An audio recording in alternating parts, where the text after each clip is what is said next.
Стотици извозени километри, безброј релации, Кочани Скопје. Кобниот 16 март ги открии хероите кои повеќе од 30 часа безпоштедно се бореа за секој живот.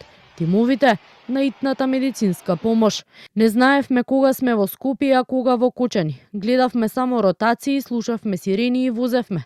Раскажуваат дел од возачите на брзата помош во Кочани за Канал 5. Со солзи во очите велат, голем број од повредените биле деца на нивни пријатели, познаници, суседи. Не сакаа јавно да зборуваат пред камерите, но велат со голема тага ја примиле и веста дека ден по трагичниот настан починал и нивниот колега Иле Гоцевски. 41 годишниот возач, според сведоштвото, работел без престан 32 часа пред да ја загуби битката со уморот и траумите. Велат најпосле замина дома да одмори, заспа и не се разбуди. На кочанскиот херој, роднините и пријателите вчера му кажаа последно збогум. Не знам колку пати заминав до Скопје. Не знае во кој момент сум во Скопје, кога во Кочани. Гледав само ротации и возевме.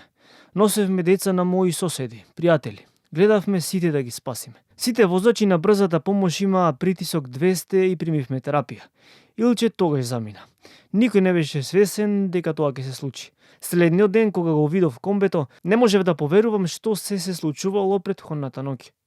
Брзата помош од сите градови без пауза ги транспортирала повредените. Меѓу нив се и Стефан Бурназов и Владко Донев од Штипската медицинска помош, кои велат пеколната ноќ заедно возеле со Гоцевски. Бурназов вели не памети колку деца на раце однел од возилото до болничката постела.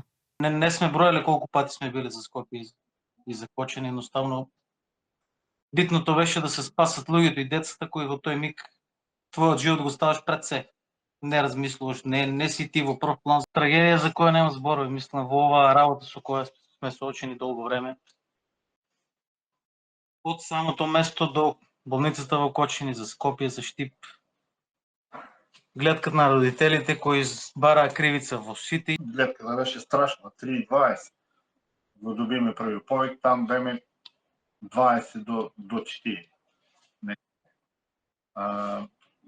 Страшно, не може да се опише. Немаш време да размислиш за тебе.